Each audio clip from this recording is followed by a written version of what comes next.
In this video, I just wanted to take you through the process that I followed to set up my Raspberry Pi with Android 11 so that I could run System. Now, just to clarify, this is not supported by the Wahoo or Sufferfest guys. It's just something that I found out myself, and I thought it might interest some of you guys. So basically, I'll take you through the process of the bits I had to buy, some of which I already owned, some of the bits, that's what makes it quite cheap, potential cheap solution. So what bits I needed to buy, what files you need to download, and then I'll go through in detail, as much detail I think you need, all the steps, so you'll see on screen what I'm doing, because although it is actually quite a simple process, what I found as someone who's not necessarily completely tech savvy, a lot of the instructions out there assume a certain level of knowledge or understanding. So hopefully it will be of some use to you guys. One quick note, I will try and put some chapters timestamps below so you can skip ahead past any sections or jump back easily to a section if you need to repeat anything. So hopefully that'll just make it a bit easier to navigate the video. Run through the parts that you need. I will put this list in the description below so you can check it later.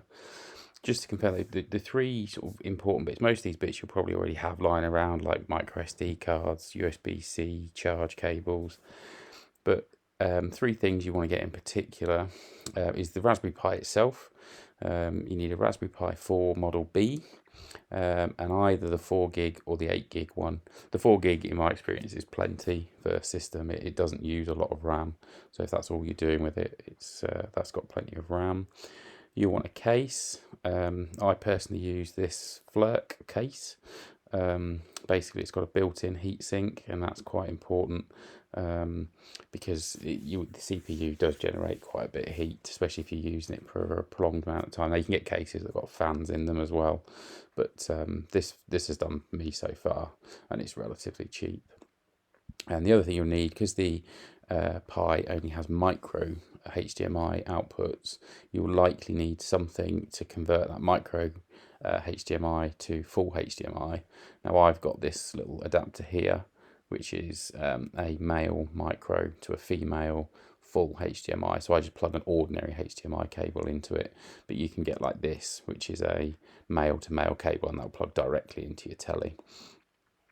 One other thing to note is that you will need, initially at least, some kind of USB keyboard and mouse. Now that can either be a wired USB or a USB dongle. So I've got this keyboard here that plugs connects via a dongle.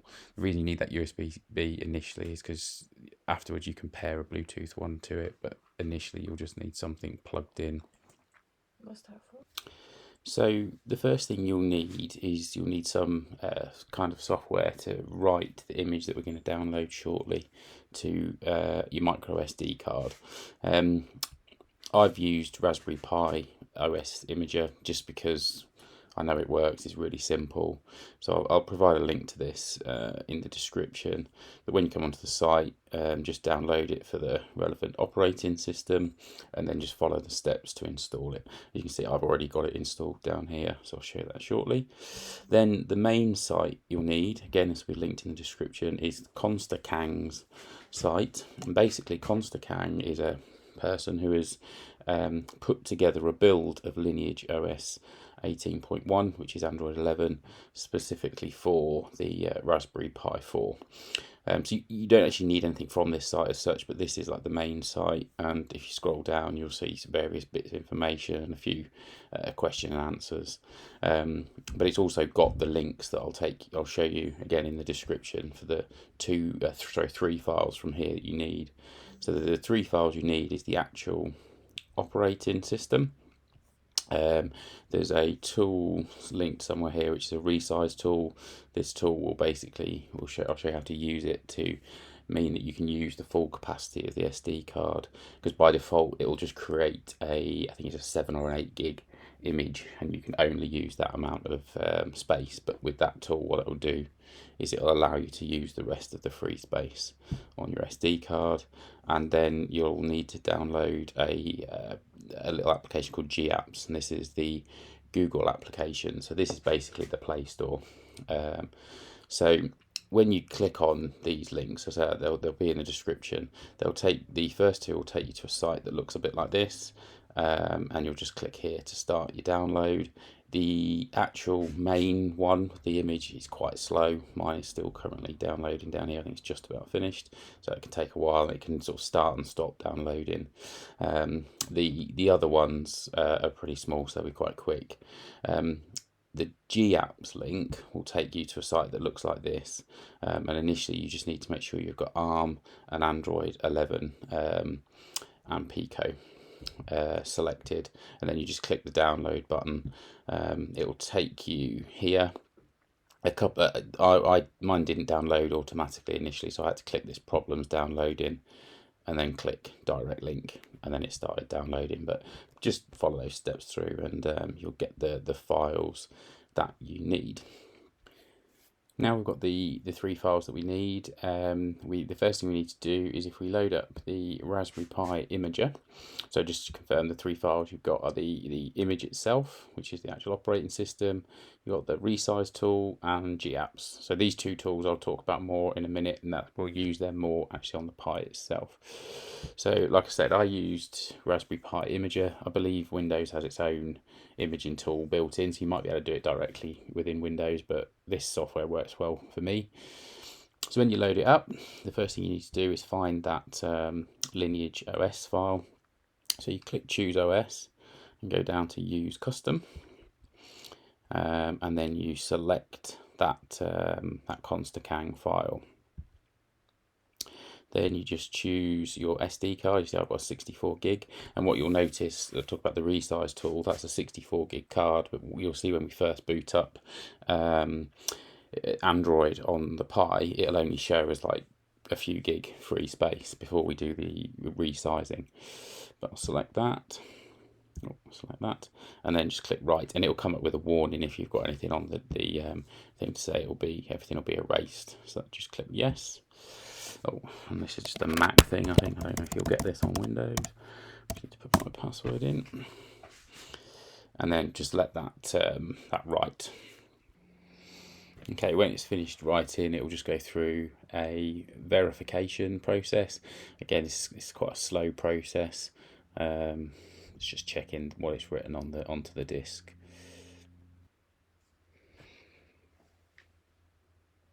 Okay, so that just confirms that that's been done. Now that the disk has been, the image has been written to the disk, if you put that disk back in, you can see it just says boot. So and it's got the files on there. So what we'll do now is I'll eject that again, and I'll install it in the Raspberry Pi. We'll set it up and get the first boot done. So we'll actually get booted into Android on the Pi. Okay, so you need to put the micro HDMI adapter into one of the micro HDMI ports on the Pi. I've got my little Bluetooth dongle for my keyboard, and then the SD card. This is obviously after I've put the Pi in the Flirk case, so your case will depend. But then you put the SD card in there, and that's now good to go. Now I've plugged in the HDMI cable to HDMI, or the HDMI adapter to HDMI cable going into the telly. I've got my USB-C power. I've got my dongle for my keyboard, which is over here, and I've also plugged in an Ethernet cable just because I can't be bothered plugging in my Wi-Fi password, but it does have Wi-Fi built in, so you can do it that way. Once you plug it in and turn your telly on, you need to obviously navigate to the right AV input. So then basically you will go through, so you can see that my keyboard, trackpad and mouse is working, but you can use any keyboard and mouse that's USB. So basically what you can do initially is just work through as though you were setting up an Android phone. So that's one thing you do need to note, is you will need a Google or Gmail account to get all this to work. So I'll just scroll through this. I'll probably cut out this now because this is just standard clicking through, and then we'll have a look when it's all booted up what you need to do in the OS itself. Okay, once you get booted up, you're all set up, and it just load almost like a tablet. It basically treats it like a tablet. Now this is the bit that's a bit tricky with a keyboard and mouse, especially with a trackpad, because you have to kind of click and hold the left mouse button and then drag up to get the to get the menu up. But then in settings, if we go into here, you can see what I talked about with storage. So it says 5 GB free, even though it's a 64 gig card. So there's a few things we need to do in order to get that extended, and also there's currently no Play Store on here. So I'll just talk you through the next steps of what you need to do.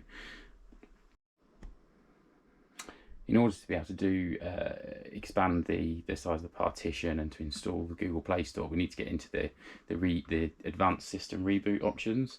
So to enable that, you need to go back into your menu, settings, and then system, and then advanced gestures, and then it's in the power menu. And you just need to enable this advanced restart, and that will basically mean now when we go into the power menu, we can go into the what's known, I think it's like the bootloader or something, but I'll show you that shortly. One thing I forgot to mention is you will need a USB drive, pen drive, thumb drive, because we need to get those the resize and the GApps files onto the Pi. So if you just stick in your pen drives, you can see here I've just got one here. So if we just select those two files, and we will copy those, copy onto the pen drive, and then what I'll do is I'll show you, I will plug this pen drive into the Pi, and then I'll show you how to reboot the Pi in the advanced menu, so that we can flash those files effectively into the Pi itself, so we can extend the drive and install the Play Store. Okay, now we've got the thumb drive is plugged in, so that's got those two files on it. So to get into the advanced reboot mode, you need to press and hold the power button, which if you've got a keyboard is if you press and hold the F5 key. That brings up this menu. You go across to restart. Let me use the mouse.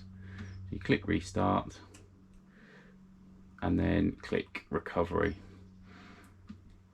and that should reboot this into the, I think it's TWRP recovery menu. Okay, so the first thing you need to do is you need to come down here and swipe to allow modification, so click and drag.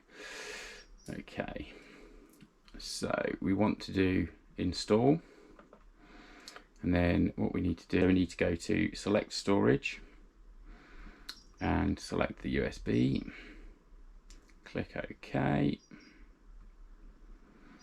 and then you've got the files here that are on that drive. So the one that we want is the OpenGApps ARM the Pico file.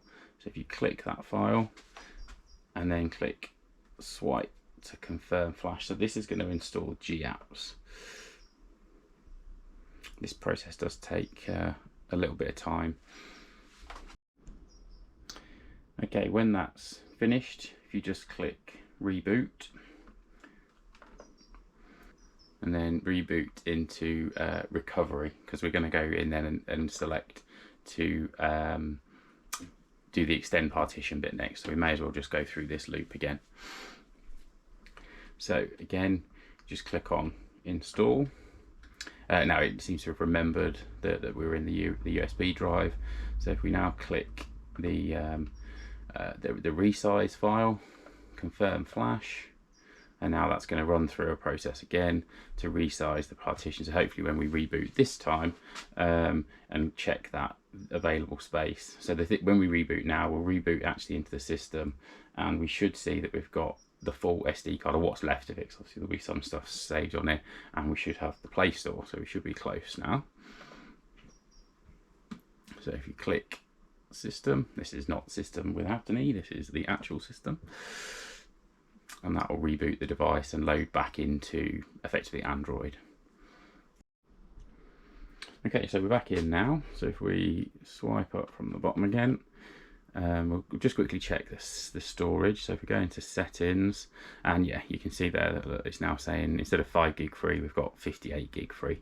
So SD card size wise, you only actually need I think it's an 8 gig card, but for the price of what they are, I'd recommend going for a 32 or even a 64 or whatever you've got lying around, really, because most people have obviously got these things lying around these days. And the other thing you'll notice is we have now got the Play Store icon. So that's what we need to now set up the Play Store, and this is where you'll need your Google account. So if we just launch the Play Store, and this is where we need to sign in. So I'll just fast forward through this bit, because this is just, you'll have to go through the normal steps of entering your email address and verifying however you normally verify. And then when that's done, we should hopefully be ready to install System. Okay, so now I've got access to Google Play or Play Store. Now I'm doing this while it's still in beta, so I can't actually search for the app yet, because it's not at the point of recording this, it's not actually in the official Play Store. But if I click on my icon at the top and say My Apps and Games, you can see System's in there. So if I just click on this one, so updates, I'll go to my library, and then you can see the Wahoo System training app there. I'll just click install. That should install that app. So it's going to download it.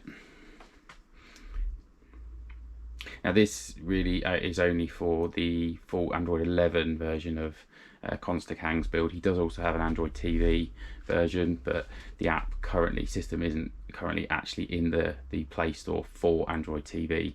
It will, in my experience, it will work, but you have to sideload it, and then you get issues with downloading updates and stuff. So personally, I used this version, so the full Android 11 version. And now if I go to my app drawer, and there it is. Actually, it's already put it onto the desktop. So if I click that, the first load can sometimes be a little bit slower on this machine. Obviously, it is only a £55 device, but I'll just log in. So you can either sign up or log in, but if you've got your own login details. Okay, and you can see there that we are now in System. So you can just to prove that it's the functionality is working, you can scan around, go into the library. Let's just quickly load a workout up. 40 virus groups, why not? Now obviously there's no downloads available yet in Android, so you have to run it, but part of the reason why I wanted a bigger SD card was maybe eventually that will get that implemented, and then you can download a few workouts to your device, because this will only be streaming. So yeah, the first time you get it, you'll just get these little warnings to say, yeah, allow it to use Bluetooth, device location. While using the app, I'm not really too fussed about that. If I just switch my kicker on a second, and then do add device, and then you can see there's the kicker, and it will pair to the kicker, and there we go. So it's all connected. Now the one thing, this isn't the perfect device, because it is just a little cheap Raspberry Pi, but in general it works pretty well. So if you hit play, sometimes you do get this where the bars don't disappear, but I tend to find if I go out of it and go back in, you can get the bars to disappear. Oh, got it. So it's gone into full screen mode now. But the one thing that doesn't seem to work on here is scrubbing. So like if I click here, I can't click ahead. Well, I hope you found that useful. So if you've got any questions, then feel free to post in the comments. I'm just putting up on the screen some of the keyboard shortcuts. These are actually on Konstang's site, but at least you've got them here. I'll put them in the description as well. Just a bit handy if you're just navigating with a keyboard. And yeah, hope you enjoy. Thank you.